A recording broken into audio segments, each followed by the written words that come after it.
اعوذ باللہ من الشیطان الرجیم بسم اللہ الرحمن الرحیم۔ ناظرین السلام علیکم۔ نمرود کون تھا؟ سب سے پہلے بادشاہت کا تاج سر پر رکھنے والا شخص نمرود تھا۔ 4 سال کی مدت میں 7,000 نامولود بچوں کو کیوں قتل کروایا؟ نمرود نے مینار بابل کیوں بنوایا؟ اور نمرود کی عبرتناک موت کیسے واقع ہوئی؟ نمرود بن کنعان حضرت ابراہیم علیہ السلام کے دور میں بابل کا بادشاہ تھا۔ نمرود حضرت ابراہیم علیہ السلام کے چچا آزر کا چچا زاد بھی تھا۔ بعض کتابوں میں نمرود کو حضرت ابراہیم علیہ السلام کے دور کے فرعون کے نام سے بھی یاد کیا گیا ہے۔ بعض مورخین و محدثین کا کہنا ہے کہ اس ساری کائنات میں 4 شخصوں نے حکومت کی، جن میں 2 مسلمان تھے اور 2 کافر تھے۔ جو 2 مسلمان تھے وہ حضرت ذوالقرنین اور حضرت سلیمان علیہ السلام تھے، اور جو 2 کافر تھے ان میں ایک نمرود تھا اور ایک بخت نصر تھا۔ نمرود کا نام بخت نصر کے ساتھ پوری دنیا پر حکومت کرنے والے واحد مشرک کے عنوان سے یاد کیا جاتا ہے۔ سب سے پہلے نمرود نے تاج شاہی اپنے سر پر رکھا۔ اس سے پہلے کسی بادشاہ نے تاج نہیں پہنا تھا۔ نمرود کی بادشاہت کی مدت کے بارے میں اختلاف پایا جاتا ہے۔ اس حوالے سے بعض نے 400 سال، بعض نے 270 سال اور سب سے کم 69 سال ذکر کیے ہیں۔ قرآن کریم میں نمرود کا نام صراحت کے ساتھ بیان نہیں ہوا، لیکن سورہ بقرہ اور سورہ انبیاء میں اس کا ذکر آیا ہے کہ وہ بت پرست تھا اور اس کی سلطنت میں بت پرستی راج تھی۔ اس زمانے کے کاہنوں نے یہ پیشن گوئی کی تھی کہ عنقریب ایک لڑکا پیدا ہوگا جس کا نام ابراہیم علیہ السلام ہوگا، جو بت پرستی کا مقابلہ اور نمرود کی سلطنت کو ختم کرے گا۔ نمرود نے ابراہیم علیہ السلام کے خوف سے تمام بچوں کو قتل کرنے کا حکم دیا، لیکن حضرت ابراہیم علیہ السلام کی ولادت نمرود اور اس کے کارندوں پر مخفی رہی۔ نمرود کی بادشاہت کے دوران رونما ہونے والے واقعات میں سے ایک نمرود بچوں کا قتل عام تھا۔ یہ واقعہ اس وقت پیش آیا جب اس دور کے کاہنوں نے یہ پیشن گوئی کی کہ بابل میں عنقریب ایک بچہ پیدا ہونے والا ہے جس کا نام ابراہیم ہے، جو بت پرستی اور نمرود کی بادشاہت کے خاتمے کا باعث بنے گا۔ اس پیشن گوئی کے بعد نمرود نے تمام حمل عورتوں کو جمع کرنے اور ان سے پیدا ہونے والا نمرود بچہ ہونے کی صورت میں اسے قتل کرنے کا حکم دیا۔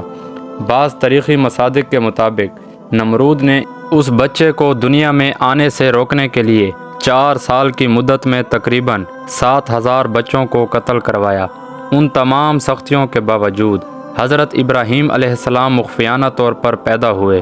جب حضرت ابراہیم علیہ السلام کی والدہ کو درد ذا کا احساس ہوا تو شہر سے باہر چلی گئی اور ایک غار میں بچہ جنا، جس کی پیدائش کے بعد غار کا دروازہ بند کر کے شہر واپس آ گئے۔ حضرت ابراہیم علیہ السلام کی والدہ ہر روز حضرت ابراہیم علیہ السلام کو دودھ دینے کے لیے مخفیانہ طور پر وہاں جایا کرتی تھی۔ بعض تاریخی کتابوں میں حضرت ابراہیم علیہ السلام کی ولادت کے حوالے سے آیا ہے کہ نمرود نے نومولود بچوں پر صحیح نگرانی کرنے کی خاطر اپنے سمیت تمام مردوں کو شہر سے باہر نکال دیا اور تمام عورتوں پر کڑی نگرانی شروع کی۔ کچھ عرصے بعد جب نمرود کو کاہنوں کے پیشن گوئی کی غلط ہونے کا یقین ہوا اور وہ دوسرے مردوں کے ساتھ شہر واپس لوٹ آئے، تو اسی زمانے میں حضرت ابراہیم علیہ السلام غار میں پیدا ہوئے تھے۔ حضرت ابراہیم علیہ السلام پیدا ہوئے اور خدا نے ان کو مابعوث رسالت فرمایا، اور حضرت ابراہیم علیہ السلام نے توحید کی دعوت دینا شروع کر دی۔ نمرود چونکہ بت پرست تھا اور اس نے اپنی سلطنت میں بت پرستی کو رائج کیا ہوا تھا، جب حضرت ابراہیم علیہ السلام نے توحید کی دعوت دینا شروع کی تو اس نے حضرت ابراہیم علیہ السلام کی مخالفت کی۔ نمرود کا محل مختلف قیمتی پتھروں کے بنائے ہوئے قیمتی بتوں سے بھرا ہوا تھا۔ نمرود بتوں کی پوجا کرنے کے ساتھ ساتھ خود بھی خدائی کا دعویٰ کرتا تھا۔ حضرت ابراہیم علیہ السلام مختلف طریقوں سے لوگوں کو توحید کی طرف دعوت دیتے تھے۔ حضرت ابراہیم علیہ السلام نے ایک دن مخفیانہ طور پر بتوں کو توڑ دیا۔ چونکہ آپ وہاں توحید کی دعوت دیتے تھے تو آپ کو نمرود کے سامنے پیش کیا گیا۔ اس موقع پر حضرت ابراہیم علیہ السلام نے نمرود کی ربوبیت کی رد اور خدا کی وحدانیت کو ثابت کرنے کی قصد سے نمرود سے مناظرہ کیا۔ یہ مناظرہ لوگوں کے سامنے ہوا اور اس کا تذکرہ قرآن مجید میں سورہ بقرہ میں اس کی طرف اشارہ کیا گیا ہے۔ اس مناظرے میں حضرت ابراہیم علیہ السلام نے کہا، میرا خدا لوگوں کی زندگی اور موت کا مالک ہے۔ اس کے جواب میں نمرود نے بھی کہا، میں بھی زندگی اور موت دے سکتا ہوں۔ نمرود اپنی اس بات کو ثابت کرنے کے لیے 2 قیدی لانے کا حکم دیا، پھر ان میں سے ایک کو آزاد کرنے اور دوسرے کو قتل کرنے کا حکم دیا۔ گویا جسے آزادی دی اسے زندگی عطا کی گئی اور جسے قتل کیا اسے موت دی گئی۔ اس موقع پر حضرت ابراہیم علیہ السلام نے کہا، میرا خدا سورج کو مشرق سے نکالتا ہے، اگر تم بھی خدا ہو تو اسے مغرب سے نکال کر دکھاؤ۔ نمرود حضرت ابراہیم علیہ السلام کی اس درخواست کا جواب نہ دے سکا۔ قرآن مجید میں اسی بات کو کافر کے مبہوت ہونے سے تعبیر کیا ہے۔ نمرود کو جب مناظرے میں شکست ہوئی تو اس نے حضرت ابراہیم علیہ السلام کو ان کے خداؤں کی بے حرمتی اور انہیں توڑنے کے جرم میں سزا کے طور پر اسے آگ میں پھینکنے کا فیصلہ کیا۔ نمرود اور بت پرستوں کے اس فیصلے کا تذکرہ سورہ انبیاء کی آیت نمبر 68 میں ہوا ہے۔ قرآن مجید میں ارشاد ہوتا ہے، تب وہ آپس میں کہنے لگے کہ اگر تمہیں اس سے اپنے معبودوں کا انتقام لینا ہے اور کچھ کرنا ہے تو اس کو جلا ڈالو اور اپنے معبودوں کی مدد کرو۔ نمرود نے حضرت ابراہیم علیہ السلام کو آگ میں ڈالنے کے لیے ایک خاص جگہ تیار کرنے اور لوگوں کو لکڑیاں جمع کرنے کا حکم دیا۔ حضرت ابراہیم علیہ السلام کو جلانے کے لیے لکڑیاں جمع کرنا لوگوں کے لیے اتنا مقدس اور بہت اہمیت قرار دیا گیا تھا کہ عورتیں اپنی حاجات کی پرآوری اور بیماریوں کی شفا یابی کے لیے بطور نظر لکڑیاں جمع کرنے لگیں۔ تاریخی کتابوں کے مطابق بابل کے رہنے والوں نے حضرت ابراہیم علیہ السلام کو جلانے کے لیے ایک طولانی مدت تک لکڑیاں جمع کیں۔ جب لکڑیوں کو آگ لگا دی گئی تو اس کی حرارت اتنی زیادہ تھی کہ کوئی بھی اس کے قریب نہیں جا سکتا تھا۔ اسی بنا پر حضرت ابراہیم علیہ السلام کو اس آگ میں پھینکنے کے لیے منجنیق کا استعمال کرنا پڑا۔ اس دنیا میں جو سب سے پہلی منجنیق بنائی گئی تھی وہ حضرت ابراہیم علیہ السلام کو آگ میں پھینکنے کے لیے نمرود نے بنائی تھی۔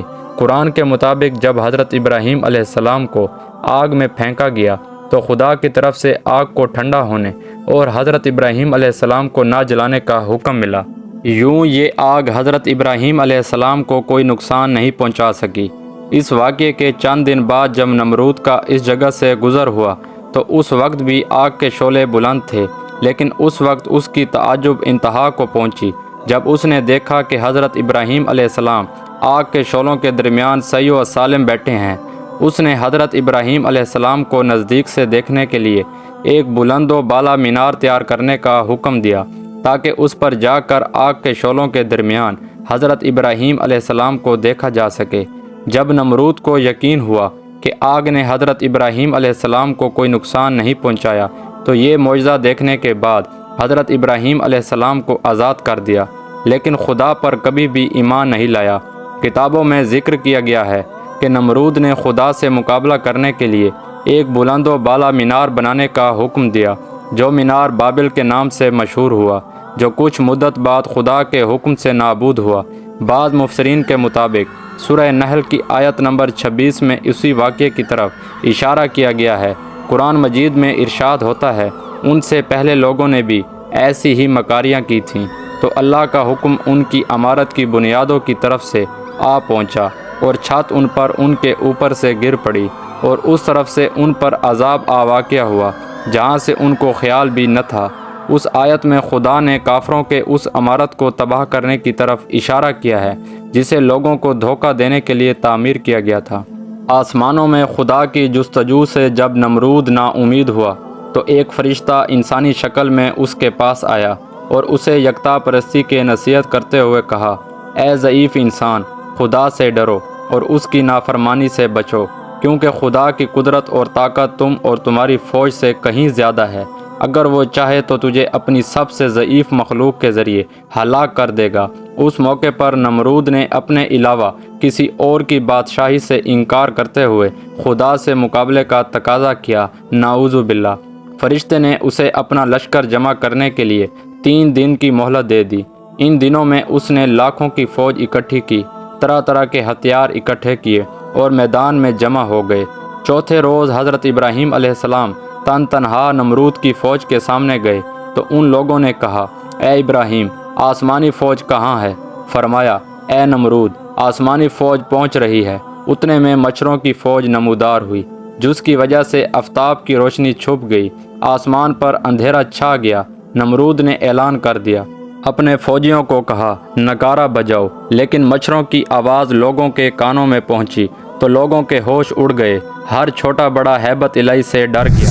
ایک آدمی پر لاکھوں مچھر لپٹ گئے، ایک دم گوشت وغیرہ ختم کر دیا، خالی ہڈیوں کے ڈھانچے رہ گئے، آدمی، جانور اور ہتھیار سب ختم کر دیے۔